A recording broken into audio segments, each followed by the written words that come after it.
Ovarian cancer. What to know? Ovarian cancer refers to any cancerous growth that begins in the ovary. This is the part of the female body that produces eggs.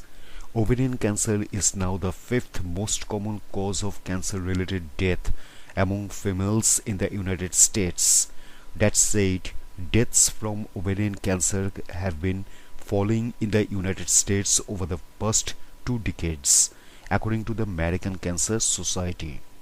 The American Cancer Society estimate that in 2019 around 22,530 people may receive a diagnosis of ovarian cancer. Around 13,980 people are likely to die from this condition. Symptoms.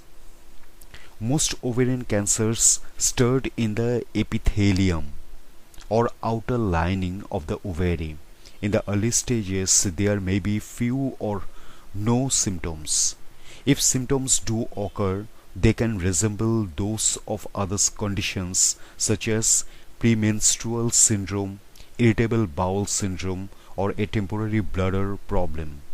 However, in ovarian cancer, the symptoms will persist and worsen. Early symptoms may include pain or pressure in the pelvis, unexpected vaginal bleeding, pain in the back or abdomen, bloating, feeling full rapidly when eating, changes in urination pattern, such as more frequent urination, changes in bowel habits such as constipation.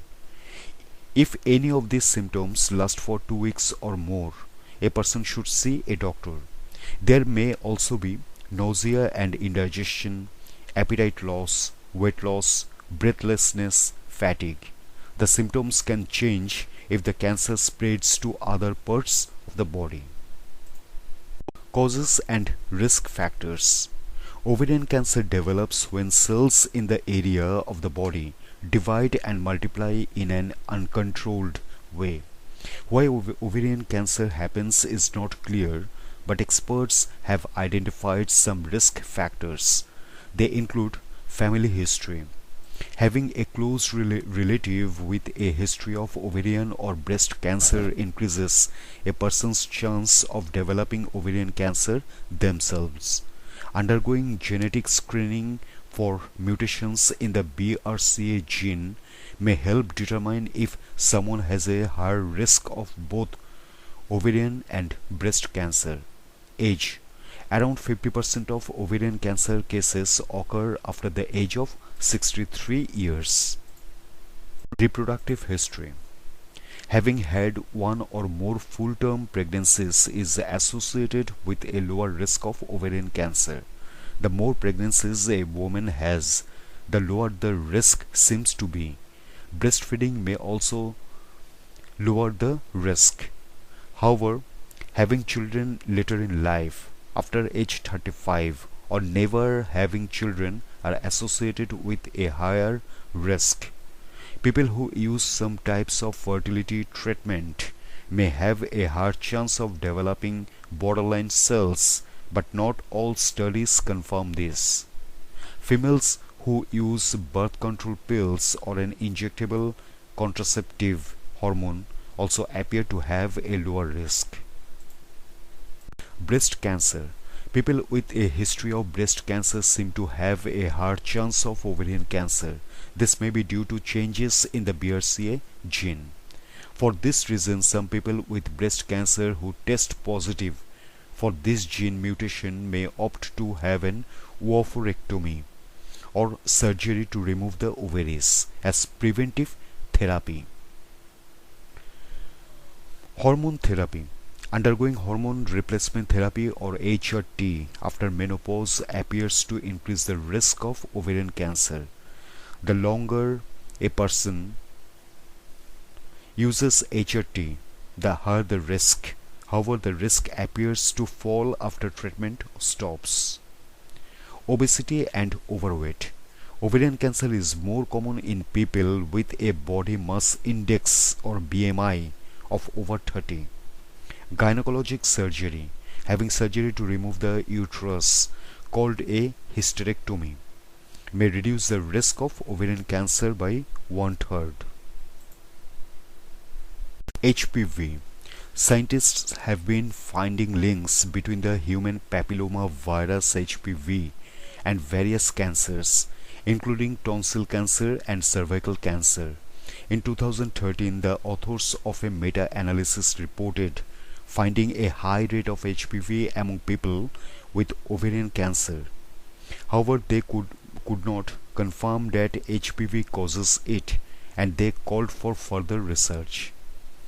Other possible risk factors. Other factors that may increase the risk of some types of ovarian cancer include having high levels of androgens or male hormones, dietary factors, the use of talcum powder. However, researchers have not yet proven a link between these factors and ovarian cancer. Risk for transgender people. Some studies suggest that having high levels of androgen may increase the risk of ovarian cancer. This may be a concern for transgender men who use hormone treatment in their transition. A study from 2017 notes that having the ovaries removed may lower the risk, but the authors urge people to be aware that ovarian cancer remains a possibility.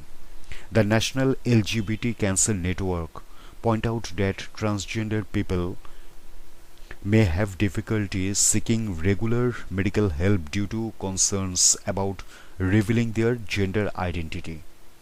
They encourage people to ask friends, their local hospital, and their insurance company to find a suitable doctor who can help them take care of their health and their body. Types. There are over 30 types of ovarian cancer depending on the type of cell in which they start. There are 3 common cell types: epithelial cells, which occur in the lining of the surface of the ovary; germ cells, which will become eggs for reproduction; stromal cells, which release hormones and link up the structures of the ovaries. Epithelial tumors are the most common and the most invasive.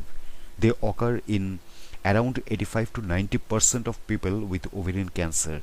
Germ cell tumors are often benign. In 90% of cases that become cancerous, treatment is effective. Treatment. Treatment will depend on many factors, including the type, stage, and grade of the cancer, the individual's age and overall health, their personal preferences, accessibility and affordability of treatment. All types of ovarian cancer are treatable if a person receives a diagnosis in the early stages. Some types are also highly treatable in the later stages. When considering survival statistics for ovarian cancer, it is also worth noting that medical advances have been improving the outlook over the past 20 years. Nevertheless, attending regular screening and seeking help if any symptoms appear can often lead to an early diagnosis, and this will increase the chance of receiving effective treatment.